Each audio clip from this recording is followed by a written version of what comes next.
ആഴ്ചപ്പാട്. അതെ, കാഴ്ചപ്പാട്. കാഴ്ചപ്പാടിലേക്ക് എല്ലാ മാന്യ പ്രേക്ഷകർക്കും സ്വാഗതം. ചില ആളുകൾ അങ്ങനെയാണ്. ആഴത്തിൽ ജീവിതം കൊണ്ട് അടയാളപ്പെടുത്തിയിട്ട് പെട്ടെന്ന് ജീവിതത്തിൽ നിന്നിറങ്ങിപ്പോകും. ഏതായാലും വന്നില്ലേ, വന്നതിനൊരു രേഖയിട്ടിട്ട് പോകൂ എന്ന് പറഞ്ഞത് സ്വാമി വിവേകാനന്ദനാണ്. ഇ.ജി. സത്യൻ അത്തരത്തിലൊരാളായിരുന്നു. അദ്ദേഹം നമ്മെ വിട്ടുപിരിഞ്ഞിട്ട് 1 വർഷം തികയുകയാണ് ഇന്ന്. ഇടുക്കി ജില്ലാ ലൈബ്രറി കൗൺസിലിൻ്റെ സെക്രട്ടറി ആയിരുന്നു ഏറെക്കാലം. അദ്ദേഹത്തെ സംബന്ധിച്ച് ഒരനുസ്മരണം ഇന്നത്തെ കാഴ്ചപ്പാടിൽ. ഇന്നിപ്പോൾ ഈ വിഷയവുമായി ബന്ധപ്പെട്ട് ചർച്ചയ്ക്കെത്തിയിരിക്കുന്നത് ശ്രീ കെ.ജി. ജയദേവൻ. അദ്ദേഹം വെള്ളത്തുവൽ AKG ക്ലബിൻ്റെ മുൻ പ്രസിഡൻ്റാണ്. ഒപ്പം തന്നെ കോപ്പറേറ്റീവ് എംപ്ലോയീസ് യൂണിയൻ്റെ അടിമാലി ഏരിയ പ്രസിഡന്റ് കൂടിയാണ്. അറിയപ്പെടുന്ന പൊതുപ്രവർത്തകൻ കൂടിയാണ് അദ്ദേഹം. സ്വാഗതം സാർ. സാർ, ഇന്നിപ്പോൾ നമ്മൾ ശ്രീ ഇ.ജി. സത്യനെ അനുസ്മരിക്കുകയാണ്. അദ്ദേഹം മരിച്ചിട്ട് 1 വർഷം തികയുന്ന ദിവസമാണ്. ഇ.ജി. സത്യൻ പൊതുമണ്ഡലത്തിൽ എത്രമാത്രം അടയാളപ്പെടുത്തപ്പെട്ടിട്ടുണ്ട് എന്നതിൻ്റെ വലിയൊരു തെളിവ് എന്ന് പറയുന്നത് അദ്ദേഹം 9 വർഷക്കാലത്തിലധികം ഇടുക്കി ജില്ലാ ലൈബ്രറി കൗൺസിലിൻ്റെ സെക്രട്ടറി ആയിരുന്നു എന്നുള്ളത് മാത്രമല്ല, അതിലേറെക്കാലം വെള്ളത്തുവൽ AKG ക്ലബിൻ്റെ പ്രസിഡന്റ് കൂടിയായിരുന്നു. അതിനപ്പുറത്ത് അദ്ദേഹത്തിന് ഇടതുപക്ഷ സഹയാത്രികനായിരുന്നു, അദ്ദേഹം ഇടതുപക്ഷ പ്രവർത്തകനായിരുന്നു. അങ്ങനെയൊക്കെ ഒട്ടേറെ അടയാളപ്പെടുത്തലുകൾ അദ്ദേഹത്തിൻ്റെതായി. എനിക്ക് വ്യക്തിപരമായും അദ്ദേഹത്തിൻ്റെ കൂടെ സഞ്ചരിച്ചും സംസാരിച്ചും ഒക്കെ ആയിട്ട് ഒട്ടേറെ അനുഭവങ്ങളുണ്ട്. അദ്ദേഹത്തെ സ്മരിക്കുന്നതിന് വേണ്ടി ലൈബ്രറി കൗൺസിൽ അടുത്ത നാൾ ആനച്ചാലിൽ ഒരു വലിയ അവാർഡിനായിട്ട് സംഘടിപ്പിച്ചിരുന്നു. അത് വലിയ പരിപാടിയായിരുന്നു. അപ്പോൾ ഇനിയും അദ്ദേഹത്തെ അനുസ്മരിക്കുന്ന ചെറുതോണിയിലെ ചടങ്ങ് വരുന്നു. നാളെ വെള്ളത്തുവിൽ അദ്ദേഹത്തെ സ്മരിക്കുന്ന ചടങ്ങ് വരുന്നു. അപ്പോൾ ഇത്രമാത്രം ഈ ഒരു അനുസ്മരിക്കൽ ചടങ്ങ് 1 വർഷത്തിൽ നടക്കുമ്പോൾ അദ്ദേഹം ചെയ്ത സംഭാവനകളെക്കുറിച്ചാണ്. വളരെ അടുത്ത സുഹൃത്ത് എന്ന നിലയിൽ, ശ്രീ ഇ.ജി. സത്യൻ്റെ അടുത്ത സുഹൃത്ത് എന്ന നിലയിൽ ശ്രീ കെ.ജി. ജയദേവന് ആദ്യ ഓർമ്മ എന്താണ് പങ്കുവയ്ക്കാറുള്ളത്? ഇ.ജി. സത്യൻ കുറിച്ച് പറയുമ്പോൾ ശരിക്കും ഞാനിന്ന് ശരിക്കും വിഷമം അനുഭവിക്കുകയാണ്. കാരണം വെള്ളത്തുള്ളിലെ ഏറ്റവും കൂടുതൽ മനസ്സ് തുറക്കുന്ന, അല്ലെങ്കിൽ ഞങ്ങൾ ഒരു വളരെ ഹൃദയബന്ധമുള്ള എൻ്റെ ഒരു സഹോദരൻ സഖാവായിരുന്നു സഖാവ് ഇ.ജി. സത്യൻ. സത്യനുമായിട്ട് 80കളിൽ തൊട്ടാണ് എനിക്ക് പരിചയമുള്ളത്. സത്യനും നല്ല സംഘാടകനാണ്, നല്ല വായനയുണ്ട്. ഈ ലൈബ്രറി കൗൺസിലിൻ്റെയൊക്കെ സെക്രട്ടറി ആയ സമയത്ത് പലരും ഈ സത്യനെക്കുറിച്ച് അറിയത്തില്ലാത്ത ആളുകൾ, സത്യനെ നിങ്ങൾ ഇത്രയും ലൈബ്രറി കൗൺസിൽ പോലുള്ള സമയത്തിൻ്റെ, ഞാൻ പറയുന്നുണ്ട് നിങ്ങൾക്ക് സത്യനെ അറിയത്തില്ലാത്തതുകൊണ്ടാണ്. സത്യനെ പോലെ നല്ല വായനയുള്ള, നല്ല അറിവുള്ള, അത് സത്യം പറഞ്ഞ ആളുകൾ അദ്ദേഹം മരിച്ചു കഴിഞ്ഞപ്പോഴാണ് അദ്ദേഹത്തെക്കുറിച്ച് കൂടുതൽ മനസ്സിലാക്കുന്നത്. നല്ല അറിവുള്ള, നല്ല വായനയുണ്ട്. അതിൻ്റെ ഒരു പശ്ചാത്തലം എന്ന് പറയുന്നത് ഈ ബീഡിതെറുപ്പ് എന്ന് പറയുമ്പോൾ തന്നെ ബീഡിതെറുപ്പുകാർ ഏറ്റവും കൂടുതൽ വായിക്കുന്നവരാണ്. ഈ കണ്ണൂരിൽ നിന്ന് വന്ന ഒരുപടി തൊഴിലാളികൾ അന്ന് കാലത്ത് ഈ വെള്ളത്തൂലിൽ ബീഡിതെറുപ്പും കാര്യങ്ങളൊക്കെ ആയിട്ട് വന്ന അവരെയൊക്കെ ആകർഷിച്ചിട്ടാണ് സത്യൻ ഇതൊരു ജീവിത മാർഗമായി ബീഡിതെറുപ്പിലാണ് ആദ്യമായി തുടങ്ങിയത്. അങ്ങ് സൂചിപ്പിച്ച ഒരു കാര്യം 1980കളാവും അല്ലേ? 1980കളായി. 1970കളും 80കളും എന്നൊക്കെ പറയുന്നത് ഈ ബീഡിതെറുപ്പിൻ്റെ ഒരു കാലമാണ്. എവിടെ നോക്കിയാലും പ്രധാനപ്പെട്ട ഇടങ്ങളിലൊക്കെ ആളുകൾ ഒരു മുറവുമായി ഇരുന്ന് ബീഡി തെറുക്കുന്ന കാഴ്ച കാണാം. അവിടെ പത്രം വായന മറ്റൊരാൾക്കായി മാറ്റിവെക്കുന്നതൊക്കെ കാണാം. തന്നെയല്ല അവിടെ ഒരു വലിയ സാംസ്കാരിക സദസ്സ് പോലെയാണ് അല്ലേ ഈ ബീഡിതെറുപ്പ്.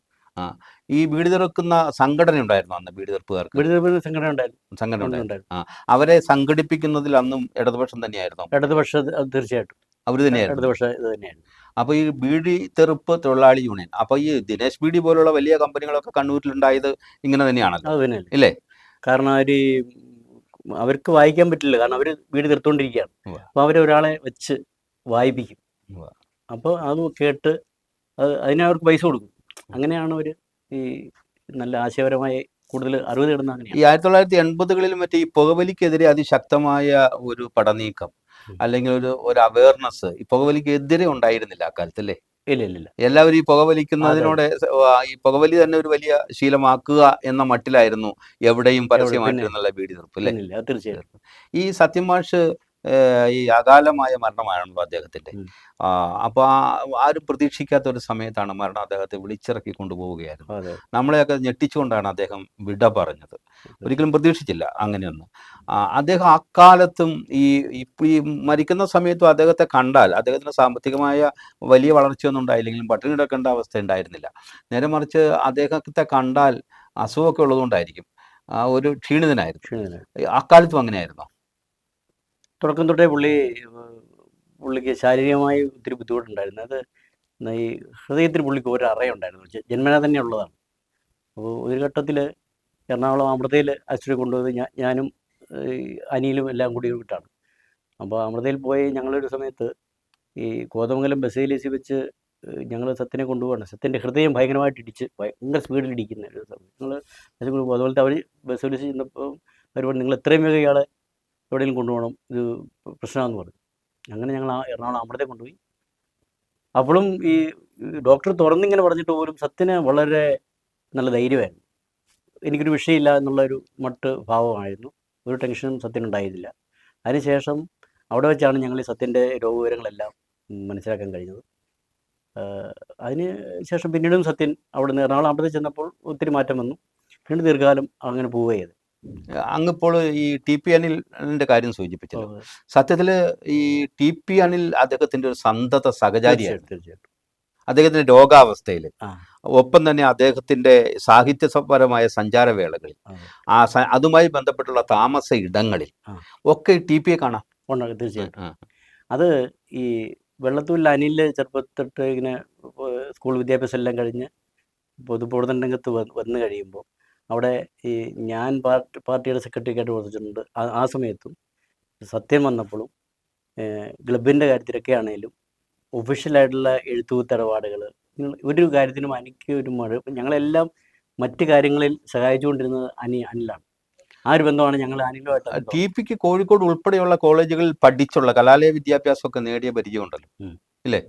അത് നിങ്ങൾക്ക് മുതൽക്കൂട്ടായി. തീർച്ചയായിട്ടും. പക്ഷേ ഇതിനകത്തൊക്കെയുള്ളൊരു പ്രത്യേകത, ഈ കൂട്ടായ്മയിലൊക്കെ എല്ലാവരും എല്ലാവരും തന്നെ തീവ്ര ഇടതുപക്ഷ നിലപാടുള്ളവരാണ്. തീർച്ചയായിട്ടും. ഇല്ലേ? അതെ അതെ. അതുകൊണ്ടാണ് ഈ ക്ലബിന് AKG എന്ന് പേരിട്ടത്. തീർച്ചയായിട്ടും. അതെ, അതുകൊണ്ടാണ് AKG. അതിനകത്ത് സത്യൻ മാഷിന്റെ സംഭാവന എന്തായിരുന്നു ആ പേരിടലിൽ?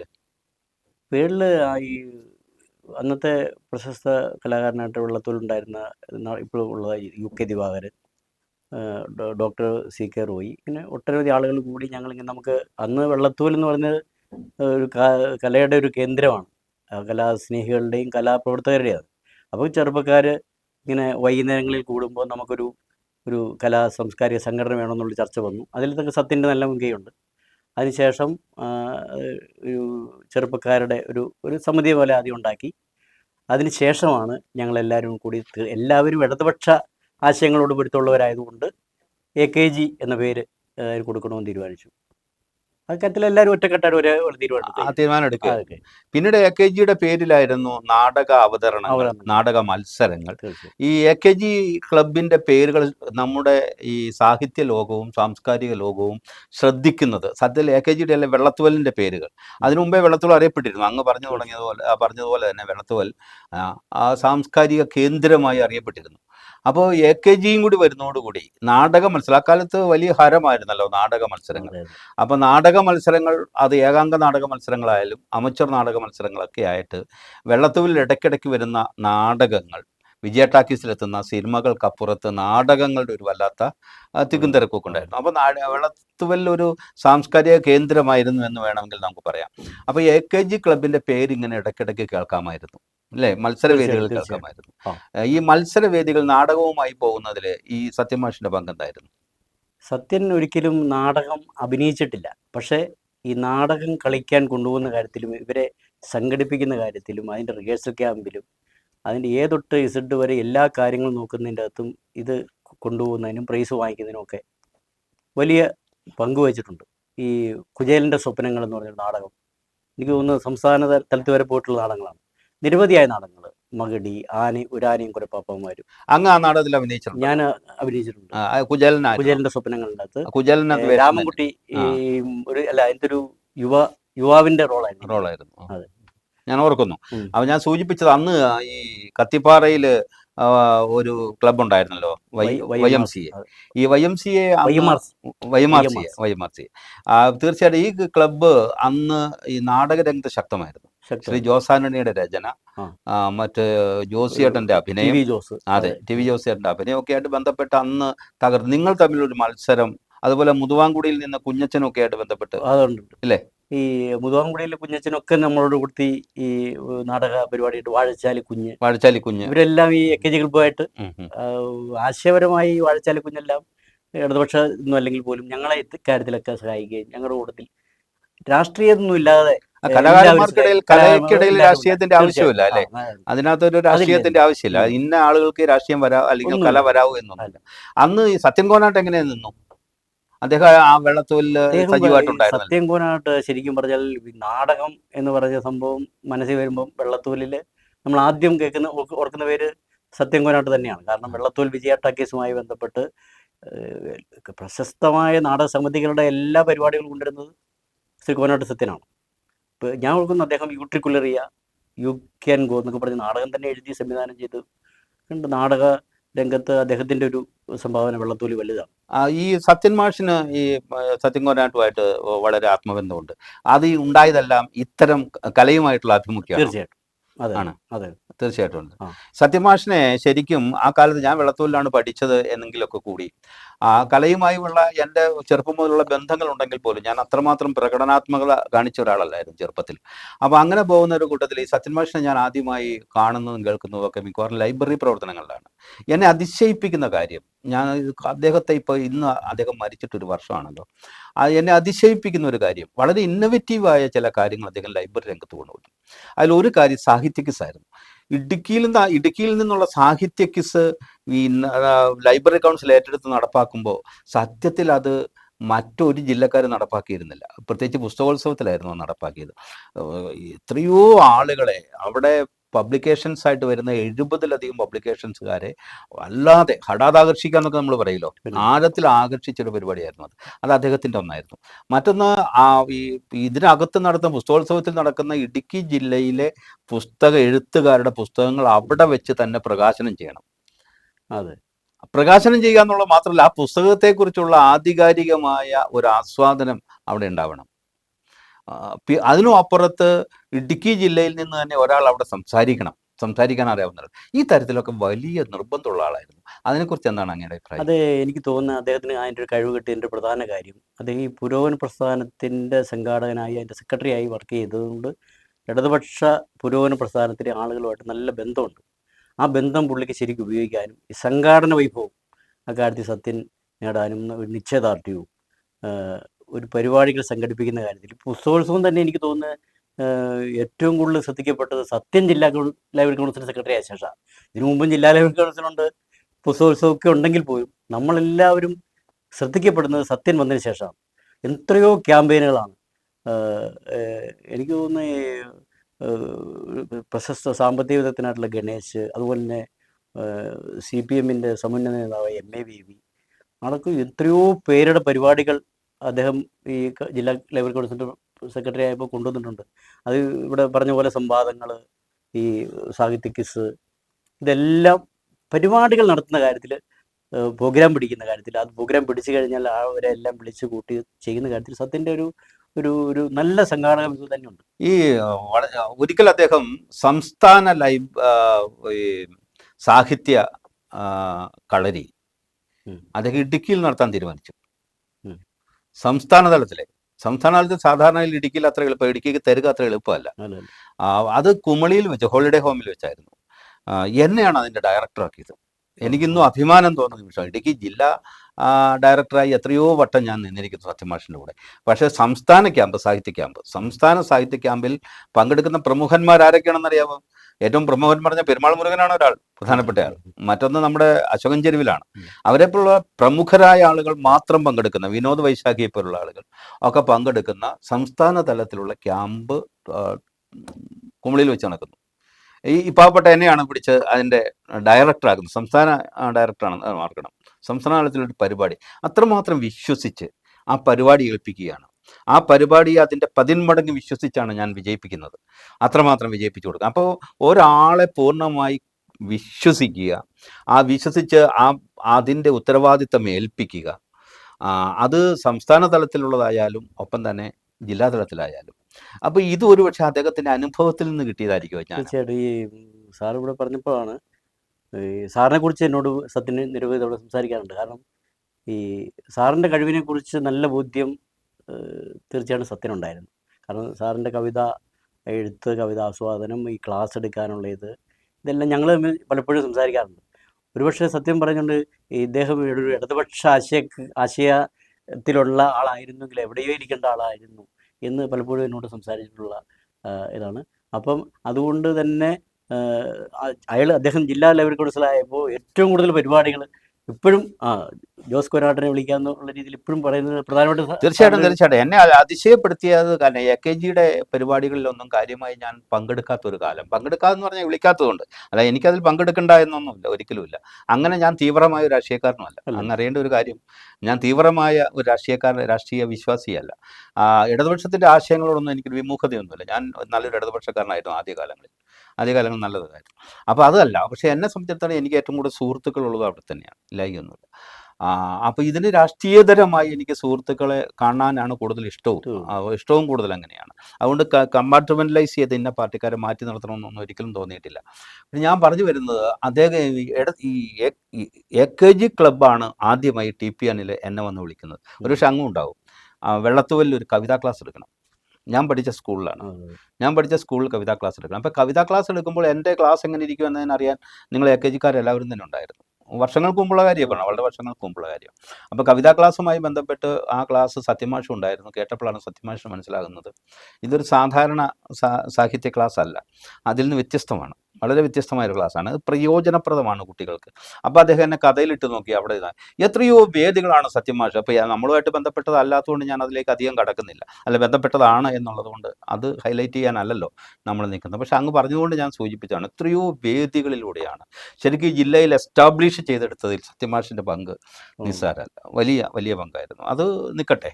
ഞാൻ പറയാൻ വന്നത് അദ്ദേഹത്തിൻ്റെ ഒരു വൈഭവം. ഞാൻ പറയാൻ വന്നത് ഈ രംഗത്ത് ആർക്കാണോ ശേഷിയുള്ളത് അതിനൊരു രാഷ്ട്രീയം നോക്കാതെ തീർച്ചയായിട്ടും രാഷ്ട്രീയതരമായ ഒരു ചിന്ത അതങ്ങനെ പെട്ടെന്ന് ഒരാൾക്ക് കിട്ടുന്നതാണ്. സാധാരണ പ്രത്യേകിച്ച് രാഷ്ട്രീയക്കാരനായി ഇടതുപക്ഷ രാഷ്ട്രീയത്തിൽ നിൽക്കുന്ന ഒരാൾക്ക് രാഷ്ട്രീയതരമായി ചിന്തിക്കുക എന്ന് പറയുന്നത് അത്ര എളുപ്പമാണോ?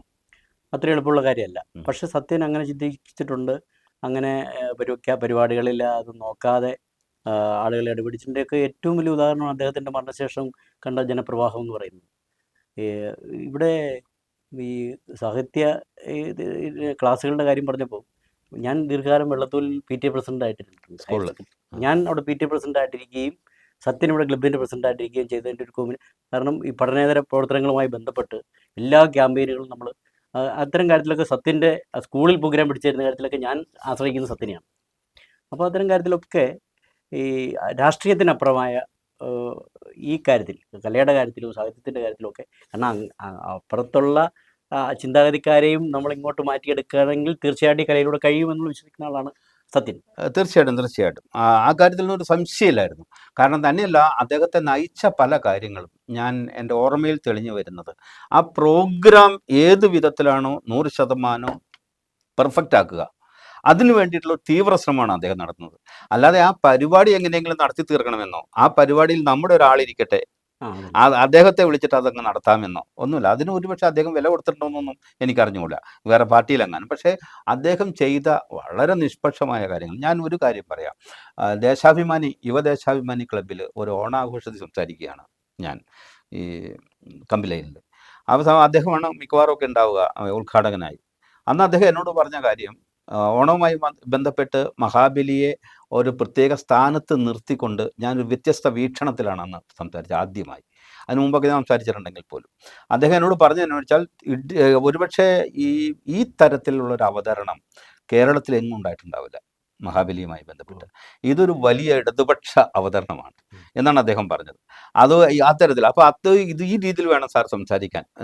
വളരെ ഇഷ്ടപ്പെട്ടു എന്ന് പറയണം. എന്ന് പറഞ്ഞാൽ ഞാൻ പറയുന്നത് വലിയൊരു വായന ഉണ്ട് എന്ന് സത്യമാഷിന് ധരിച്ചിരുന്ന ഒരാളല്ല ഞാൻ.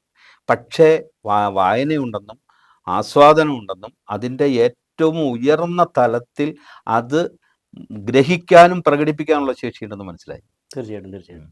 അത് അങ്ങ് പറഞ്ഞതാണ് ആദ്യം. അത് ഈ വായനയിലൂടെ തന്നെ അദ്ദേഹത്തിന് കിട്ടിയതാണ്. ഈ ഞാൻ തന്നെയാണെങ്കിൽ ഈ പൊതുരംഗത്ത് ഒത്തിരി ഇതിലൊക്കെ പങ്കെടുക്കുമ്പോൾ സംശയങ്ങൾ ചോദിക്കുമ്പോൾ പെട്ടെന്ന് തന്നെ ഞാൻ ആദ്യം ഞാൻ എൻ്റെ മനസ്സിൽ വരുന്ന സത്യനാണ്. സത്യനോടാണ് അതിൻ്റെ നമ്മുടെ ആ സംഭവത്തെ സംബന്ധിച്ച് എല്ലാം നമ്മൾ സംസാരിക്കുന്ന കുറിച്ച് വിഷയത്തെക്കുറിച്ച് ഒരു ആധികാരികത കിട്ടുന്നതിന് വേണ്ടിയിട്ട് കൂടുതലും ആശ്രയിക്കുന്ന സത്യനെ തന്നെയാണ്. അതുപോലെ വായനയുടെ കാര്യത്തിൽ നല്ല ഒരു ഇത് തന്നെയാണ് സത്യൻ്റെ ഒരു സംഭവം. തീർച്ചയായിട്ടും ആ കാര്യത്തിൽ നമുക്ക് അംഗീകരിക്കാതിരിക്കാനാവില്ല വേറെ. അപ്പോൾ ഈ പുസ്തകമേള അടിമാലിയിൽ സംഘടിപ്പിച്ചാലും തൊടുപുഴയായാലും കുമളിയിലായാലും കട്ടപ്പനയായാലും ഈ അതിനകത്തുണ്ടാകുന്ന ഒരു വെറൈറ്റി ഐറ്റംസ് ഉണ്ട്. പലപ്പോഴും അദ്ദേഹം കരുതുന്ന കുറേ ഐറ്റംസ് ഉണ്ട്. ആ ഐറ്റംസിനകത്ത് അദ്ദേഹത്തിന് തന്നെയാണ് അതിനകത്ത് പങ്ക്, മറ്റാർക്കില്ല. ഒരുപക്ഷെ ടി.പിക്ക് അതറിയാം, ഒരുപക്ഷെ അങ്ങുണ്ടെങ്കിൽ അങ്ങറിയാം. വരികയും ഈ പരിപാടി സംഘടിപ്പിക്കുകയൊക്കെ ചെയ്ത് ഈ 3 ദിവസം കൊണ്ട് ഈ പുസ്തകമേള സത്യത്തിൽ അതിൻ്റെ പേര് പറയുന്ന പോലെ പുസ്തകോത്സവം എന്നാണല്ലോ പറയുക, ഒരു ഉത്സവമാക്കി മാറ്റിയിട്ട് അങ്ങ് വിടും. അതുകൊണ്ട് ഈ പബ്ലിക്കേഷൻകാർ പലരും ഇടുക്കിയിൽ വരുമ്പോൾ ഇടുക്കിക്കാർ ഈ പുസ്തകോത്സവം നടത്തുന്നതിന് ഒരു പ്രത്യേക ലാളിത്യം ഉണ്ടെന്നും അതൊന്ന് വേറിട്ട പുസ്തകോത്സവമാണെന്ന് അവർ തന്നെ എന്നോട് പറഞ്ഞിട്ടുണ്ട്, പലപ്പോഴും പറഞ്ഞിട്ടുണ്ട്. മറ്റിടത്തൊക്കെ ഈ കച്ചവടത്തിൻ്റെ ചില താല്പര്യങ്ങളാണ്. ഈ പുസ്തകോത്സവം ഒരുപക്ഷെ അടിമാലിയിൽ കൊണ്ടുവരുന്നത് തന്നെ സത്യനാന്ന് എനിക്ക് തോന്നുന്നു. ആയിരിക്കും പലപ്പോഴും പുസ്തകോത്സവം എന്നൊക്കെ പറഞ്ഞാൽ എനിക്ക് തൊടുപുഴ ഞാൻ പറഞ്ഞ നമ്മുടെ ഈ നാട്ടിൽ പുസ്തകോത്സവം കൊണ്ടുവന്നതിൻ്റെ ഒരു സത്യം നേടിയതും പിന്നെ ഈ ഫിലിം ഫെസ്റ്റിവൽ എന്നുള്ള ഐഡിയ തന്നെ കൊണ്ടുവന്ന സത്യനാണ്. അത് ജില്ലാ ലൈബ്രറി കൗൺസിലിൽ അവതരിപ്പിച്ച് അതിനകത്ത് ഇത് നടപ്പാക്കണമെന്നുള്ള വാശി പിടിച്ച് ഈ പുരോഗമന പ്രസ്ഥാനത്തിൻ്റെ വലിയ നേതാവായിട്ടുള്ള ആർ തിലകനാണ് പിരിമേടുള്ളത്, ഇപ്പം ലൈബ്രറി കൗൺസിൽ പ്രസിഡന്റ്. അദ്ദേഹത്തെയൊക്കെ അതിനകത്ത് നന്നായി ഉപയോഗിച്ചുകൊണ്ട് ഈ കാര്യങ്ങൾ ചെയ്യാൻ എൻ്റെ സത്യൻ്റെ ഒരു ഐഡിയ തന്നെയായിരുന്നു. യാതൊരു സംശയമില്ല. കാരണം ഈ സാഹിത്യവും സിനിമയും തമ്മിൽ വലിയ ബന്ധമുണ്ടല്ലോ, ഇല്ലായികയില്ല. പക്ഷെ എന്നാൽ പോലും തീർച്ചയായും എഴുത്തും ഒക്കെ ആയിട്ട് ബന്ധപ്പെട്ടിട്ടുണ്ട്. പക്ഷേ സിനിമ എന്ന് പറയുന്ന ഒരു വ്യവസായമാണ്. തീർച്ചയായിട്ടും സാഹിത്യം ഒരു വ്യവസായമായിട്ട് നമുക്ക് കാണാൻ പറ്റില്ല. അതുകൊണ്ട് സാഹിത്യം അതിൽ നിന്ന് വളരെ വേറിട്ട ഒരു മേഖലയാണ്. പക്ഷെ സാഹിത്യം ഇല്ലാതെ സിനിമയില്ല, അതാണ് വേറൊരു കാര്യം. പക്ഷേ സിനിമ വലിയൊരു ഇൻഡസ്ട്രിയാണ് തന്നെ. പക്ഷേ ഈ രംഗത്ത് ഇങ്ങനെ നിൽക്കുമ്പോൾ അതിൻ്റെ ഷോർട്ട് ഫിലിം എന്ന് പറയുമ്പോൾ അതിന് വലിയൊരു ഇൻഡസ്ട്രി എന്ന് നമുക്ക് പറഞ്ഞുകൂടാ, ഇല്ലേ? വലിയൊരു ഇൻഡസ്ട്രി എന്ന് പറഞ്ഞുകൂടാ. അത് തീർച്ചയായിട്ടും അതൊരു വ്യവസായമല്ല. പക്ഷേ ഈ ഷോർട്ട് ഫിലിം എന്ന് പറയുന്നത് അടുത്ത കാലത്ത് സോഷ്യൽ മീഡിയ സജീവമായ പിന്നെ വളരെ സജീവമായ ഒരു സാഹിത്യ മേഖലയാണ്. അപ്പോൾ അതിനെ ആ സമയത്ത് പ്രയോജനപ്പെടുത്തി തൊടുപുഴ അത് നടത്താൻ പുള്ളി കഴിഞ്ഞു. അത് വലിയ നേട്ടമല്ലേ? അത് തീർച്ചയായിട്ടും അതൊരു വലിയ സംഭവമായിട്ട് വേണം നമുക്കതിനെ കാണാൻ. അത് അദ്ദേഹത്തിന് നേട്ടം. അതുകൊണ്ടായിരിക്കണം ഇപ്പൊ ആനച്ചാലിലും ആ പരിപാടി ഒരു പക്ഷേ, ഇല്ലേ, ഈ പരിപാടി ആ രീതിയിൽ നടത്താൻ ഷോർട്ട് ഫിലിം ഒരു അവാർഡ് നൈറ്റ് ആയിട്ട് ഒരു 100ഓളം അവരുടെ ആ സംഘാടകർക്ക് തീർച്ചയായിട്ടും തോന്നിയത് അതുകൊണ്ട് തന്നെയല്ലേ. അതുകൊണ്ടാണ്. അപ്പൊ ഇദ്ദേഹത്തിന് പ്രത്യേകിച്ച് ഇ.ജി. സത്യന് ഇതിനോടുള്ള ഒരു താല്പര്യം. ഞാൻ വേറൊരു കാര്യം ചോദിക്കട്ടെ. വേറൊന്നെന്ന് പറയുന്നത് ഈ സത്യമാഷിന്റെ ഏറ്റവും വലിയൊരു ആഗ്രഹം എന്ന് പറയുന്നത് ഇടുക്കി ജില്ലയിലെ എഴുത്തുകാർക്ക് എത്രമാത്രം പ്രാധാന്യം കൊടുക്കാവൂ ആ പ്രാധാന്യം കൊടുത്തിരിക്കണമെന്നായിരുന്നു അദ്ദേഹത്തിന്റെ ആഗ്രഹം. എങ്ങനെയെങ്കിലും ഇടുക്കിയിൽ നിന്ന് കുറെ ആളുകളെ സാഹിത്യ രംഗത്തേക്ക് കൊണ്ടുവരാൻ സത്യന്മാഷ് ആഗ്രഹിച്ചതുപോലെ മാറ്റാരും ആഗ്രഹിച്ചിട്ടില്ല. അതിനകത്ത് അദ്ദേഹത്തിന് കോൺഗ്രസ് എന്നോ BJP എന്നോ ഒന്നും ഒരിക്കലും ഉണ്ടായിരുന്നില്ല. അതുകൊണ്ട് ഒരു BJP ആശയമുള്ള ഒരാളാണ് അദ്ദേഹം മാറി നിൽക്കട്ടെ എന്നോ ഒരു കോൺഗ്രസ് ആശയമുള്ള ഒരാളാണ് അദ്ദേഹം മാറി നിൽക്കട്ടെ എന്നൊന്നും അദ്ദേഹം ഇ.ജി. സത്യൻ വിചാരിച്ചിരുന്നില്ല. അതുകൊണ്ട് അദ്ദേഹത്തിന്റെ കാലത്ത് ഇടുക്കി ജില്ലയിലെ സാഹിത്യം പുഷ്കലമായി. അങ്ങയുടെ ശ്രദ്ധയിൽ അത് പെട്ടിട്ടുണ്ടോ? തീർച്ചയായിട്ടും പെട്ടിട്ടുണ്ട്. കാരണം ഞങ്ങൾ നമ്മൾ ഈ വിഷയം സംസാരിച്ചിട്ടുണ്ട്. ഈ പ്രാദേശികമായ അടിമാലി വെള്ളത്തൂരിലുള്ള ഇവരെല്ലാം അങ്ങനെയാണ്. നമുക്ക് ഈ സുസ്മേഷ് ചന്ദ്രോത്ത്, അജയ് പി മങ്ങാട്, എത്രയോ പേര്, അവരെല്ലാം നല്ല ബന്ധം സത്യനുണ്ടായിരുന്നു. അവരെല്ലാം കൂട്ടി ഞങ്ങൾ തമ്മിൽ ഈ മരണത്തിൻ്റെ അടുത്ത ഘട്ടത്തിൽ നമുക്ക് AKG ലൈബ്രറിയുടെ വലിയൊരു വാർഷികം വയ്ക്കണം. ഇപ്പോൾ വെള്ളത്തൂരിൽ സാംസ്കാരിക പരിപാടികൾ പണ്ടത്തെ പോലെ ഇല്ല, കുറഞ്ഞു വരുമെന്ന്. അപ്പോൾ നമുക്കൊരു വലിയ പരിപാടി, രാത്രി പരിപാടി വയ്ക്കണം. അതിനകത്തൊരു നമ്മുടെ നാട്ടിലെ എഴുത്തുകാരുടെ ഒരു വലിയ സംഗമം വയ്ക്കണമെന്നുള്ളൊരു ഐഡിയ ഒക്കെ പറഞ്ഞുകൊണ്ടിരിക്കുന്ന സമയത്താണ് സത്യൻ്റെ ഒരിക്കൽ മുൻ പഞ്ചായത്ത് പ്രസിഡന്റ് അദ്ദേഹം ആ ആശയം ഞാനുമായിട്ട് വിജയ്, തീർച്ചയായിട്ടും അദ്ദേഹം ബിജി പ്രസിഡന്റ് ആയിരിക്കുമ്പോൾ 1 or 2 തവണ ഒരിക്കൽ ഒരു യോഗം വിളിക്കുകയുണ്ടായി. ഈ ഒരു മഹാസംഗമം സാഹിത്യകാരന്മാരുടെ വിളിക്കാനും എഴുത്തുകാരെ. ഞാൻ ഒരിക്കലും ഒരു പ്രഭാഷണത്തിൽ, റേഡിയോ പ്രഭാഷണത്തിൽ നമ്മുടെ ഇടുക്കിയുടെ സാംസ്കാരിക തലസ്ഥാനം വെള്ളത്തൂലാണെന്ന് പറഞ്ഞു. അതിന് ഞാൻ വലിയ ചീത്ത കിട്ടും. അതായത് വേറെ പല ഭാഗങ്ങൾ ഇവിടെ നിന്നല്ല, വേറെ പല ഭാഗങ്ങളിൽ നിന്നും ഒരുപക്ഷെ അതല്ല വെള്ളത്തൂലല്ല മറ്റ് ചില ഇടങ്ങളാണെന്നൊക്കെ പറഞ്ഞ് ചില അവകാശവാദങ്ങൾ ഉന്നയിച്ചു. പക്ഷെ അതല്ല, എനിക്കത് അവകാശവാദത്തിന് വേണ്ടിയിട്ടല്ല, ഇത് സ്ഥാപിക്കാൻ വേണ്ടിയിട്ടുമല്ല.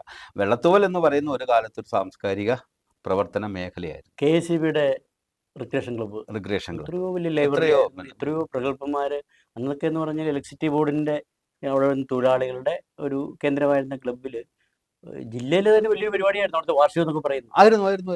തന്നെയല്ല, ഞാൻ പറഞ്ഞല്ലോ, ഈ വെള്ളത്തൂവൽ വിജയ ടാക്കീസ് സാക്ഷ്യം വഹിച്ചതുപോലെ അടിമാലിയിൽ ഒരു തിയേറ്ററും സാക്ഷ്യം വഹിച്ചിട്ടില്ല നാടകങ്ങൾക്ക്. അതൊരു വലിയ സാംസ്കാരിക ഇടമായിരുന്നു. അതിൻ്റെ ഉള്ളിൽ ഞങ്ങൾ നാടകം റിഹേഴ്സൽ ചെയ്ത് അവതരിപ്പിച്ചിട്ടുണ്ട്. ഞാൻ പറഞ്ഞു വരുന്നത്, അത് കൂടാതെ ഈ ഒട്ടേറെ ആളുകൾ, ഇപ്പൊ ഈ സുസ്മേഷ് ചന്ദ്രന്റെ കാര്യം പറഞ്ഞു, അദ്ദേഹത്തിന്റെ അമ്മാവൻ ഗോപാലകൃഷ്ണൻ അല്ലേ, ഗോപാലകൃഷ്ണൻ, അതുപോലെ രേഖ വെള്ളത്തുവൽ, വെള്ളത്തുവൽ, പിന്നെ സത്യൻ കോനാട്ട്, അതുപോലെ സുസ്മേഷ് ചന്ദ്രത്തും ഈ പറഞ്ഞു വരുന്ന JP മങ്ങാട്ടും തുടങ്ങിയ എത്രയോ സലിം വരകിൽ തുടങ്ങിയ ആളുകളൊക്കെ റഫീഖ് നമ്മുടെ എൽക്കുന്നിലുള്ള KM ജോസഫിന്റെ മകൻ വന്നിട്ടുണ്ട്, സിനിമയിൽ വന്നിട്ടുണ്ട്. അപ്പോൾ അത് ഇതൊക്കെ ഒരു പശ്ചാത്തലം. വേറെ ഒത്തിരി ഞാൻ പേര് പറയാത്ത പലരും വിട്ടുപോകും, പുതിയ തലമുറയിലൊക്കെ. KK പ്രകാശിന്റെ മകൻ ഈ രംഗത്തുണ്ട്. എത്രയോ ചെറുപ്പക്കാരും പല സ്ഥലങ്ങളിലായി പല സ്ഥലങ്ങൾ എന്ന് പറഞ്ഞാൽ, ആദ്യ കാലത്ത് ഒരു കുടിയേറ്റ മേഖലയും പെട്ടെന്നൊരു നഗരമായി വെള്ളത്തൂവൽ വളരുകയും 2 ഡാമും 2 പവർ ഹൗസും, അതായത് 2 ഡാമും ഞാൻ സൂചിപ്പിക്കുന്നത് ഈ പൊന്മുടിയും കല്ലാറൂട്ടിയാണ് എൻ്റെ പരിസര പ്രദേശങ്ങൾ. ഈ ഡാമിൻ്റെ പ്രവർത്തനങ്ങളും അതുപോലെ തന്നെ ചെങ്കളൻ ഡാമിൻ്റെ പ്രവർത്തനങ്ങൾ, അതിൻ്റെ പവർ ഹൗസ്, ഇതെല്ലാം കൂടി വരുമ്പോൾ വെള്ളത്തൂവൽ പെട്ടെന്ന് ഒരു നഗരപഥമായി വളരുകയും ജനപഥമായി വളരുകയൊക്കെ ചെയ്ത ഒരു കാലഘട്ടത്തിൽ സാഹിത്യവും കലയും ഒക്കെ വന്നു എന്നാണ് മനസ്സിലായത്. അതിൻ്റെ ഒരു അനുരണനങ്ങളാവണം പിന്നീടും വെള്ളത്തൂവലിൽ ഉണ്ടായത്, തീർച്ചയായിട്ടും ഉണ്ടായത്. അപ്പോൾ അതിൻ്റെ ഭാഗമായിട്ടാണ് സത്യമാഷ് ഈ രംഗത്ത് ഉറച്ചു നിന്നതെന്ന് എനിക്ക് തോന്നുന്നു. ഏതായാലും ഈ ഞാൻ സൂചിപ്പിക്കുന്നത്, ഈ ഇടുക്കി ജില്ലയിൽ എവിടെ സാഹിത്യ ക്യാമ്പ് വെച്ചാലും ചിലപ്പോൾ അത് ചിന്നാറിലായിരിക്കും വയ്ക്കുന്നത്, ചിലപ്പോൾ അദ്ദേഹം വയ്ക്കുന്നത് വാഗമണിലായിരിക്കും, ചിലപ്പോൾ അദ്ദേഹം അത് കുമളിയിലായിരിക്കും, ചിലപ്പോൾ കട്ടപ്പന വയ്ക്കും. അങ്ങനെ ഇടുക്കിയുടെ വ്യത്യസ്ത മേഖലകളിൽ. അപ്പം ഞാൻ അദ്ദേഹത്തോട് സജഷൻ പറയും, നമുക്ക് കഴിഞ്ഞ കൊല്ലം വെച്ചെടുത്ത് തന്നെ വെച്ച് ഒരു സ്ഥലം കിട്ടിയില്ല എന്നോട് ആക്ഷേപം പറയുമ്പോൾ ഞാൻ പറയും, അത് കഴിഞ്ഞ കൊല്ലം വെച്ച സ്ഥലം തന്നെ നോക്കും മാഷേ എന്ന് പറയുമ്പോൾ അദ്ദേഹം പറയുന്നത് അത് പോരാ, നമുക്ക് ഇടം മാറ്റി വയ്ക്കണം, കാരണം അതൊരു വ്യത്യസ്തമായ അനുഭവമായിരിക്കണം, ഒരു സ്ഥലത്ത് തന്നെ വെച്ചിട്ട് കാര്യമില്ല എന്നൊക്കെ അദ്ദേഹം പറയുമായിരുന്നു. അങ്ങനെ വളരെ വ്യത്യസ്തമായി.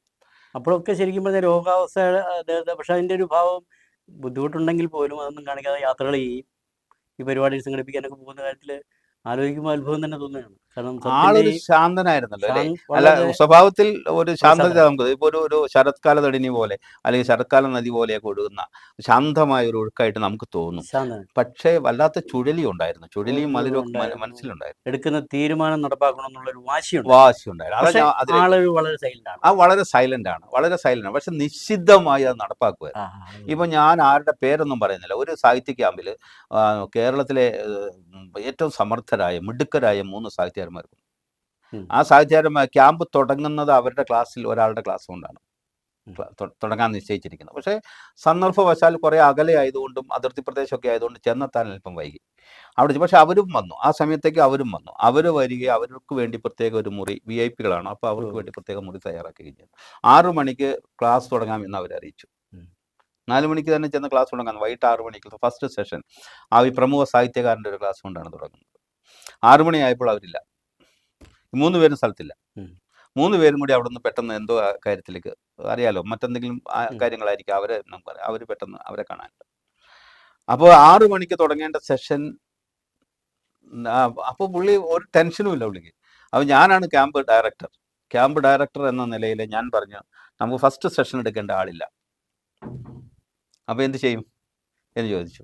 അപ്പോൾ അദ്ദേഹം പറഞ്ഞു, ഞാൻ എന്ത് ചെയ്യാനോ, ഒരു വിഷമം കഴിക്കേണ്ട, മാഷുണ്ടല്ലോ ഇവിടെ ജോസാർ ഇവിടെ ഉള്ളപ്പോൾ പിന്നെ എന്തിനു വേറെ ക്ലാസ്, ആദ്യത്തെ ക്ലാസ് എൻ്റെ ക്ലാസ്. അങ്ങനെ ആദ്യത്തെ ക്ലാസ് തുടങ്ങുകയാണ് എന്ന് പറഞ്ഞാൽ സഡൻ പരിഹാരമാണ്, സോൾവ് ചെയ്യാണ് ആ പരിപാടി. 6 മണിക്ക് എന്ന് പറഞ്ഞാൽ 6 മണിക്ക് ഷാർപ്പിന് തുടങ്ങി. അപ്പോൾ അതുപോലെ തീരുമാനം, ഈ ഡിസിഷൻ മേക്കിംഗ് എന്നൊക്കെ പറഞ്ഞ ഒരാളുടെ വിജയത്തിൽ വലിയ കാര്യം. അതെ, ഞാൻ പൊതുപ്രവർത്തന രംഗത്ത് ചില പരിപാടികൾ വയ്ക്കുമ്പോൾ ഞാൻ വളരെ അസ്വസ്ഥനാണ്, ഭയങ്കര ടെൻഷനാണ് ആ പരിപാടി നടത്തുന്നവരെ. പലപ്പോഴും ഞാൻ സത്യന് അത്ഭുതപ്പെട്ട് നോക്കിയിട്ടുണ്ട്. സത്യന് ഞങ്ങൾ കൂട്ടായിട്ട് ഒരു ടെൻഷനും ഒരു പരിപാടിക്കും കാണിക്കാറില്ല. അപ്പം അത് നടക്കേണ്ട പോലെ നടക്കുമെന്ന് പറയും.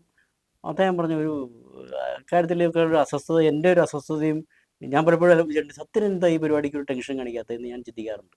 പക്ഷെ ഒരു ടെൻഷനും ഇല്ലാതെ ഈ പറഞ്ഞ കാര്യങ്ങൾ അതിന്റെ നടപ്പാക്കുന്നത്. വസ്തുത ഒരു പക്ഷേ ഏത് ടെൻഷനും താങ്ങാനുള്ള ഹൃദയം അങ്ങേക്കുണ്ട്. ആ, പക്ഷെ അദ്ദേഹത്തിന് അതില്ലായിരുന്നു എന്നുള്ളതാണ്. അതൊന്നും അതെ ആ, അതെ അതുകൊണ്ടാണ് ഒരു പക്ഷേ അങ്ങനെ അതെ ടെൻഷൻ ഇല്ലാതെ അദ്ദേഹം അതെ ഒരു പക്ഷേ ഇങ്ങനെ നടന്നത്. ടെൻഷൻ കൂടി ഉണ്ടായിരുന്നെങ്കിൽ ഒരു പക്ഷേ ഇത്രയും കാലം കൂടി ജീവിക്കാതെ പോയേനെ. അപ്പോൾ തീർച്ചയായിട്ടും. ടെൻഷനെ ആ, അത് നിയന്ത്രിക്കാനുള്ളൊരു ശേഷിയും കൂടി അദ്ദേഹത്തിന് ഉണ്ടായിരുന്നിരിക്കണം എന്ന് അതുണ്ടായിരുന്നു, തോന്നുന്നു, അല്ലേ? തീർച്ചയായിട്ടും. ഉണ്ടായിരുന്നു. ഈ ഇടുക്കിയിലെ എഴുത്തുകാരെന്ന നിലയിലേക്ക് ഇപ്പോൾ ഇടുക്കിയിൽ എവിടെ നോക്കിയാലും പുസ്തക പ്രകാശനങ്ങൾ നടക്കുന്നുണ്ട്, ഉം. പുസ്തകങ്ങളുണ്ട്. ഞാൻ തന്നെ ഏതാണ്ട് 20-ലധികം പുസ്തകങ്ങൾക്ക് അവതാരിക എഴുതി കഴിഞ്ഞു, ഇടുക്കി ജില്ലയിൽ മാത്രം അവതാരിക എഴുതിയിട്ടുണ്ട്. ഇപ്പോൾ ആ, ഇതുമായി ബന്ധപ്പെട്ട് നോക്കുമ്പോൾ ഈ പുസ്തകങ്ങൾ ഏതാണ്ട് ഇപ്പോൾ മാസത്തിൽ ഒരു പുസ്തകം വെച്ചെങ്കിലും ഇടുക്കി ജില്ലയിൽ ശരി. പ്രകാശനം ചെയ്യപ്പെടുന്നുണ്ട്. ഇതെല്ലാം സത്യമാഷ് അറിയുമായിരുന്നു. ആ, ആ. അത് ലൈബ്രറി കൗൺസിലിൻ്റെ സെക്രട്ടറി എന്ന നിലയിൽ അറിയാതിരിക്കാൻ പറ്റത്തില്ല. പക്ഷെ ഒന്ന് അദ്ദേഹം അറിയുമായിരുന്നു. മറ്റൊന്ന് മിക്ക ലൈബ്രറികളിലും അദ്ദേഹം വലിയൊരു പ്രസംഗകനൊന്നും അല്ലല്ലോ, അറിയാലോ. അല്ല അല്ല, വലിയൊരു പ്രസംഗകനല്ല. ഇപ്പോൾ അധികം കേരളത്തിൽ പ്രസംഗിക്കാറില്ല. അറിയപ്പെടുന്ന രാഷ്ട്രീയക്കാരൊന്നും വലിയ ആളുകളൊന്നും വലിയ പ്രസംഗകരല്ലല്ലോ. അതുകൊണ്ടല്ല. പക്ഷേ അദ്ദേഹത്തെ ഉദ്ഘാടനത്തിനോ മുഖ്യ പ്രഭാഷണത്തിനോ ഒക്കെയായി മിക്ക ഇടങ്ങളിലും വിളിക്കുമായിരുന്നു. അപ്പോൾ ആ വിളിക്കുന്ന ഇടങ്ങളിലൊക്കെ മിക്കവാറും എന്നെ വിളിക്കാൻ അദ്ദേഹം സജസ്റ്റ് ചെയ്യുകയും നിങ്ങൾ ഒന്നിച്ചു പോവുകയൊക്കെ ചെയ്തിട്ടുണ്ട്. ആ പോകുന്ന വഴികളിൽ അധികം വർത്തമാനം പറയുന്ന ആളല്ല അദ്ദേഹം, അധികം വർത്തമാനം പറയും. പക്ഷേ ഇടുക്കിയിലെ സാഹിത്യ രംഗം പുഷ്കലമാകുന്നതിനെക്കുറിച്ച് വലിയ സ്വപ്നങ്ങളുണ്ടായിരുന്നു അദ്ദേഹത്തിന്, വലിയ സ്വപ്നങ്ങളുണ്ടായിരുന്നു. അതിനെക്കുറിച്ച് എന്തായിരുന്നു അദ്ദേഹം പറഞ്ഞിട്ടുള്ളത്? അല്ല, ഈ ജില്ലാ ലൈബ്രറി കൗൺസിലിന് ഒരു ആസ്ഥാന കേന്ദ്രം തന്നെ ഉണ്ടാവണം എന്ന് ഉള്ള ഒരു ഇതിന് വേണ്ടിയിട്ട് അതിന് ഓഫീസ് വേണം ഉവ്വ. എന്നെല്ലാം എന്നോട് പറയാറുണ്ട്. അതിന് വേണ്ടിയിട്ട് നമ്മുടെ സഖാവ് എം എം മണിയായിട്ട് ബന്ധപ്പെട്ട് ഒത്തിരി കാര്യങ്ങൾ പുള്ളി നീക്കുന്നുണ്ടായിരുന്നു. ആ ഒരു ഘട്ടത്തിലാണ് മരണം. അപ്പം ഇത്തരം കാര്യത്തിലെല്ലാം നല്ല ഒരു പുള്ളിയുടെ സംഘാടക തന്നെയാണ് കാര്യം. അത് അതിൻ്റെ ഒരു സ്ഥലം വാങ്ങിക്കൊണ്ട് ചെയ്തെന്ന് എനിക്ക് തോന്നുന്നു. അതിൻ്റെ ഒരു ഞാൻ ഈ സ്മൃതിയുമായി ബന്ധപ്പെട്ട് ഷോർട്ട് ഫിലിമുമായി ബന്ധപ്പെട്ട് അവരിറക്കിയ ഒരു സപ്ലിമെൻറ്റിൽ സത്യൻ മാഷിനെ കുറിച്ച് ലേഖനം, അതിന് മുമ്പൊക്കെ അദ്ദേഹത്തിൻ്റെ പുസ്തകത്തിൽ ഞാൻ എഴുതിയിട്ടുണ്ട്, കൂടാതെ ഫേസ്ബുക്കിൽ എഴുതിയിട്ടുണ്ട് അദ്ദേഹത്തെക്കുറിച്ച്. അത് കൂടാതെ ഇത് എഴുതിയപ്പോൾ ഞാൻ അദ്ദേഹത്തെക്കുറിച്ച് എഴുതിയ ഒരു കാര്യം, ആദ്യത്തെ ഒരു വാക്യം എഴുതിയത് തന്നെ ഈ ഒരു നീണ്ട ഇരവ് മുഴുവൻ പനിനീർച്ചെടിയുടെ മുള്ളിനെ ഹൃദയത്തോട് ചേർത്ത് വെച്ച് വെളുത്ത റോസാപ്പൂവിനെ ചുമപ്പിച്ച ഒരു രാപ്പാടിയുടെ കഥയുണ്ട് പഴയ കാലത്ത്. ആ കഥയെയാണ് പലപ്പോഴും സത്യമാഷ് ഓർമ്മിപ്പിക്കുന്നത് നമ്മളെ. കാരണം ഇത് ഞാൻ ഈ പറയുന്നതിന് വേറെ അർത്ഥം കൂടിയുണ്ട്, പല അർത്ഥത്തിൽ അങ്ങക്ക് എടുക്കാൻ കഴിയും. ഈ വെളുത്ത പനിനീർ പൂവിനെ ചുവപ്പിക്കുക എന്ന് പറയുന്നത് ഒരു പരിധിവരെ നിസ്വൻ്റെയോ പതിതൻ്റെയോ അല്ലെങ്കിൽ വായനയിലൂടെ സാംസ്കാരിക പ്രവർത്തനങ്ങളിലൂടെ ഒരു അധകൃത വർഗത്തിൻ്റെ അല്ലെങ്കിൽ ഒരു സമൂഹത്തിൽ പിന്നോക്കം നിൽക്കുന്ന ഒരു വിഭാഗത്തെ മുന്നോട്ട് കൊണ്ടുവരുന്നതിന് വേണ്ടിയിട്ടുള്ളൊരു വലിയ ശ്രമം അദ്ദേഹത്തിൻ്റെ ഭാഗത്തുനിന്നുണ്ടായിട്ടുണ്ട്. അതുപോലെ കുട്ടികളുമായിട്ട് ഭയങ്കര അടുപ്പമായിരുന്നു. ബാലസംഘം ഉണ്ടായിരുന്നു. പിന്നെ ഈ ലൈബ്രറി കൗൺസിലിൽ തന്നെ ബാലവേദിയുണ്ട്. അത് ഈ AKG ക്ലബ്ബുമായി ബന്ധപ്പെട്ട് തന്നെ ഒരു ബാലവേദി സ്ഥിരം ഉണ്ടായിരുന്നല്ലോ. കുട്ടികളെ ടൂർ കൊണ്ടുപോവുക. അപ്പോൾ സത്യനെ കുട്ടികൾ അന്വേഷിച്ച് വരുമായിരുന്നു. സത്യനെ കാണാൻ വേണ്ടി ആ ക്ലബിലേക്ക് വരുമായിരുന്നു. അല്ല, ഓണക്കാലത്ത് കുട്ടികളുടെ പരിപാടി നടത്തുന്നതിന് വേണ്ടി തന്നെ അദ്ദേഹം അവിടെ ഉണ്ടാവുമായിരുന്നു, അല്ലേ? ഉണ്ടാവുമായിരുന്നു. കുട്ടികളോട് ഭയങ്കര സ്നേഹമായിരുന്നു. കുട്ടികളോട് വലിയ സ്നേഹമായിരുന്നു. അപ്പോൾ ഇതൊന്നും വലിയൊരു പ്രകടനാത്മകതയില്ല, അതില്ല, ഇല്ല, ബഹളങ്ങളില്ലാതെ ഒരു പോരാളിയായിരുന്നു. നിശബ്ദമായി, അല്ലേ? നിശബ്ദമായി. പിന്നെ ഒരുപക്ഷെ വായനയേക്കാൾ കൂടുതൽ വായിപ്പിക്കുക, പ്രവർത്തിക്കുന്നതിൽ ഒരു വലിയ പ്രവർത്തനശേഷിയുള്ള ആളാണ്, കർമ്മധീരൻ തന്നെയായിരുന്നു, അക്കാര്യത്തിൽ സംശയമില്ല. ഒപ്പം തന്നെ വായിക്കുന്നവരോടുള്ള സന്തോഷം, വായിക്കുന്ന കാര്യങ്ങൾ പങ്കുവയ്ക്കുന്നതിലുള്ള സന്തോഷം, ഇതൊക്കെ അദ്ദേഹം. ഞാനൊരു കാര്യം ചോദിച്ച് അവസാനിപ്പിക്കാം. ഇതിനിടയിൽ അദ്ദേഹം ഏറ്റെടുത്ത ലൈബ്രറി കൗൺസിൽ ഏറ്റെടുത്ത ഒട്ടേറെ പരിപാടികളുണ്ട്. ആ കൂട്ടത്തിൽ ഏറ്റെടുത്തൊരു പരിപാടിയായിരുന്നു ലഹരി വിരുദ്ധ പരിപാടി. ഈ ഒരു 3-4 ദിവസം ജില്ലയിലെമ്പാടും രാവിലെ പോയി അർദ്ധരാത്രിയൊക്കെ ആകുമ്പോൾ തിരിച്ചെത്തുന്ന ഒരിതുണ്ട്. പലപ്പോഴും തിരിച്ചെത്തുന്ന സമയത്ത് അങ്ങേ വിളിച്ചിട്ട് അവിടെ ഉണ്ടോ, കയറിപ്പോകാൻ ഓട്ടോറിക്ഷ ഉണ്ടോ എന്നൊക്കെ ചോദിക്കും. ഞാനും കേട്ടിട്ടുണ്ട്. ഇല്ലാത്ത ദിവസം ഞാൻ കയറ്റി വിടുമായിരുന്നു. അപ്പോൾ അങ്ങനെയൊക്കെയുള്ള സന്ദർഭങ്ങളുണ്ടായിരുന്നു. ഈ ലഹരി വിരുദ്ധ പരിപാടി ഇപ്പോൾ അങ്ങേക്കറിയാലോ, ഇപ്പോൾ ഇത് കേരളത്തിൽ ഇത് നടത്തിയതൊരു 4 വർഷങ്ങൾക്ക് മുമ്പാണ്. ഇപ്പോൾ ഒരു 4 വർഷമോടെ കഴിഞ്ഞപ്പോൾ ഇത് സത്യത്തിൽ വളരെ മുന്നേ കണ്ട് ലൈബ്രറി കൗൺസിലിൻ്റെ ഒരു പരിപാടി ആണെങ്കിൽ പോലും അദ്ദേഹം അതിൻ്റെ ഇൻട്രസ്റ്റ് എടുത്ത് ചെറുതല്ല. ഇപ്പോൾ അതിൻ്റെ പ്രസക്തി ഭയങ്കരമായി വർദ്ധിച്ചിരിക്കുന്നു. ഇപ്പോൾ സർക്കാർ തന്നെ അടുത്ത മാസം വലിയ ലഹരി ക്യാമ്പയിനിലേക്ക് പോകുന്നു. ലഹരിയുടെ ഒരു കാര്യമുണ്ട്. ഈ പുതിയ തലമുറ ഈ വായിക്കാത്ത കാര്യത്തിലും ഒക്കെ പുള്ളി വിഷമം പറയാറുണ്ടായിരുന്നു. പുതിയ തലമുറയുടെ വായന ശീലം കുറയുന്നു, പുതിയ തലമുറ വലിയ കുഴപ്പത്തിലേക്ക് പോകുന്നു എന്നൊക്കെ ഞങ്ങൾ തമ്മിൽ അത് ഷെയർ ശരിയല്ലേ? ചെയ്യാറുണ്ടായിരുന്നു. അത് ശരിയല്ലേ? ആ തീർച്ചയായിട്ടും. കുഴപ്പത്തിലേക്ക് പോകുന്ന അങ്ങ് സൂചിപ്പിച്ചത് അതെ അതെ അവരുടെ ജീവിതം നഷ്ടപ്പെടുന്നു, അവർ അക്രമത്തിലേക്ക് പോകുന്നു, നല്ലൊരു പങ്ക് ആളുകൾ, ഈ കുട്ടികൾ ജയിലിലേക്ക് പോകുന്നു, ദുർഗുണ പാഠശാലകളിലേക്ക് പോകുന്നു, ദുർഗുണ പരിഹാര പാഠശാലകളിലേക്ക് പോകുന്നു. ഇന്നും അക്രമം ഉണ്ടാകുന്നുണ്ട്. അതുകൊണ്ട് ഈ കുട്ടികൾ തമ്മിൽ. സിനിമയുടെയൊക്കെ സ്വാധീനം അന്നതൊക്കെ നമ്മുടെ ആ ഒരു 80കളുടെ കാലഘട്ടത്തിലൊക്കെ എന്ന് പറഞ്ഞു കഴിഞ്ഞാൽ പ്രേം നസീർ ആയാലും ശരി, സത്യനായാലും ശരി, നമ്മൾ സിനിമ കാണുമ്പോൾ അവരൊരു നല്ല സന്ദേശമാണ്. നായകൻ നല്ലതിനു വേണ്ടി സ്റ്റണ്ട് ഉണ്ടാക്കുന്നു, അത് തന്നെ അത് അവസാനം നമുക്ക് തിന്മ പരാജയപ്പെട്ട് നന്മ വിജയിക്കുന്നതാണ് ഏത് സിനിമയും. ഇപ്പോൾ ഇപ്പോഴത്തെ ഒരു സിനിമയുടെയൊക്കെ പോക്ക് യുവാക്കളെ സ്വാധീനിക്കുന്നുണ്ട്. അന്നത്തെ തലമുറയുടെയും ഇന്നത്തെ തലമുറയും തമ്മിലുള്ളൊരു അന്തരം ഞാൻ പറഞ്ഞതേ ഉള്ളൂ. തീർച്ചയായിട്ടും വയലൻസ് ആണ് പ്രധാനമായിട്ട്. വയലൻസ് ആണ് പ്രധാനമായിട്ട്. ആ വയലൻസ് എന്ന് പറഞ്ഞാൽ അതാണ് എന്തോ പ്രധാനം സിനിമയിൽ, അത് കാണാനാണ് ആളുകൾ ചെല്ലുന്നത് എന്നൊരു ധാരണ വന്നിട്ടുണ്ട്. അധർമ്മത്തിന് ഗ്ലാനി സംഭവിക്കുകയും ധർമ്മം വിജയിക്കുകയും ചെയ്യുന്ന സിനിമകൾ, കഥകൾ, സിനിമ കാണുക, കഥ കേൾക്കുക, ഇതൊക്കെ കേട്ടാണ് നമ്മുടെ തലമുറ വളർന്നുകൊണ്ടിരുന്നത്. അതിൽ നിന്നൊക്കെ ഭിന്നമായി ആരും അത് പറയുന്നില്ല. ഒരു കഥയും ആരും പറയുന്നില്ല. ടീച്ചർമാരും പറയുന്നില്ല, അമ്മമാരും പറയുന്നില്ല, മുതിർന്ന മുത്തച്ഛന്മാരും പറയുന്നില്ല. നമ്മുടെ കുഞ്ഞുങ്ങൾ കഥ കേൾക്കാതെ വരണ്ടുണങ്ങിയ മനസ്സാണ്. അവസാനമായി സമയത്തിൻ്റെ പരിമിതികളുള്ളതാണ്. അങ്ങേക്ക് എന്താണ് സത്യമാഷിനെ കുറിച്ച്? സത്യമാഷിൻ്റെ സഖാവിൻ്റെ ആ ചിന്താഗതി, ആ സംഘാടന വിഭവം തുടർന്നും ഈ ലൈബ്രറി കൗൺസിലുകൾ, ക്ലബ്ബുകൾ ഏറ്റെടുക്കണം. ഇപ്പോൾ പറഞ്ഞ പോലെ ലഹരിക്കെതിരായിട്ട്, അന്ധവിശ്വാസത്തിനെതിരായിട്ട് ഒക്കെയുള്ള ക്യാമ്പയിനുകൾ ഇനിയുള്ള ഭാരവാഹികളാണെങ്കിലും ക്ലബ്ബുകളാണെങ്കിലും അത് സജീവമായിട്ട് മുന്നോട്ട് കൊണ്ടുപോകുന്നതിൻ്റെ ഒരു കാലഘട്ടത്തിൻ്റെ പ്രാധാന്യമുണ്ട്. അത് നമുക്ക് തുടർന്നു പോകുകയല്ലാതെ ഇപ്പം എന്ത് ചെയ്യാൻ കഴിയും? ഇപ്പം സത്യന് വലിയൊരു മാതൃകയാണ് കാണിച്ചേക്കുന്നത്. അവയവദാനം, രക്തദാനം സെല്ല് ക്ലബിൻ്റെ നേതൃത്വത്തിൽ രൂപീകരിച്ചിരുന്നു. അവസാനം നേത്രദാനം ഉണ്ടായിരുന്നു. സത്യൻ്റെ കണ്ണുകൾ തന്നെ അവസാനം അദ്ദേഹം അത് എഴുതി വീട്ടുകാരുടെ സമ്മതത്തോടുകൂടി തന്നെ ദാനം ചെയ്തല്ലോ. അപ്പോൾ അതെല്ലാം വലിയ സമൂഹത്തിനോട് വലിയ കടപ്പാടും ബാധ്യതയും കലാകാരന്മാർക്ക് ഉണ്ടായിരിക്കണം എന്നുള്ള ഒരു വലിയ മാതൃകയാണ് സത്യം കാണിച്ചിട്ടുള്ളത്. അത് തീർച്ചയായിട്ടും കലാപ്രവർത്തകർ തുടർന്നു കൊണ്ടുപോകണമെന്ന് തന്നെയാണ് എനിക്ക് പറയാനുള്ളത്. തീർച്ചയായിട്ടും വളരെ സന്തോഷമുണ്ട്. സമയത്തിൻ്റെ പരിമിതി കൊണ്ട് മാത്രമാണ് ഇത് അവസാനിപ്പിക്കുന്നത്. സത്യമാഷിനെ ഈ അദ്ദേഹത്തിൻ്റെ ഒരാണ്ട് തികയുന്ന ദിവസം മരിച്ചിട്ട് ഓർക്കാൻ കഴിഞ്ഞത് വളരെ ചാരിതാർത്ഥ്യം നൽകുന്നു. ഈ പരിപാടിയിൽ, പ്രത്യേകിച്ച് കാഴ്ചപ്പാട് പരിപാടിയിൽ ജില്ലാ സെക്രട്ടറി ആയിരുന്നു എന്നതിനേക്കാൾ ഉപരി അദ്ദേഹം ഒരു മനുഷ്യനായിരുന്നു. തീർച്ചയായിട്ടും മനുഷ്യത്വമുള്ള, എല്ലാവരെയും ഒരേപോലെ കാണാൻ ശ്രമിച്ച ഒരാൾ കൂടിയായിരുന്നു. പ്രത്യേകിച്ച് സാഹിത്യരംഗത്ത് ഒട്ടേറെ കാര്യങ്ങൾ ചെയ്യാനുണ്ടെന്നും സാഹിത്യരംഗം ഈ സാംസ്കാരിക രംഗത്ത് ഒരു സംസ്കാരത്തെ രൂപപ്പെടുന്നതിൽ വലിയ പങ്ക് വഹിക്കുന്നുണ്ടെന്ന് അദ്ദേഹം വിശ്വസിച്ചിരുന്നു എന്ന കാര്യത്തിൽ യാതൊരു സംശയവും വേണ്ട. ഏതായാലും അദ്ദേഹത്തെക്കുറിച്ച് ഓർമ്മിക്കുന്ന താങ്കൾ അങ്ങ് ഇവിടുന്ന് ഇവിടെ വരെ വരികയും ഒരു അരമണിക്കൂറിലധികം ഞങ്ങളുമൊത്ത് ചെലവഴിക്കുകയും ചെയ്തതിൽ സന്തോഷമുണ്ട്. സൗഹൃദത്തെ സംബന്ധിക്കുന്ന ചങ്ങമ്പുഴയുടെ പ്രസിദ്ധമായ വരികളുണ്ട്. കുഞ്ഞുമേഘങ്ങൾ ഒളിച്ചു കളിക്കുന്ന മഞ്ഞണിക്കുന്നിനും കാടിനും പിന്നിലായി എത്ര ദിനാന്തത്തിൽ ഈ പുഴ വക്കത്ത് ഉദ്രസം തൈത്തന്നലേറ്റേറ്റിരുന്നു നാം, അന്നൊക്കെ എന്നോട് വർണ്ണിച്ചു ചൊന്നു നിന്നാത്മരഹസ്യങ്ങളൊക്കെയും എന്ന്.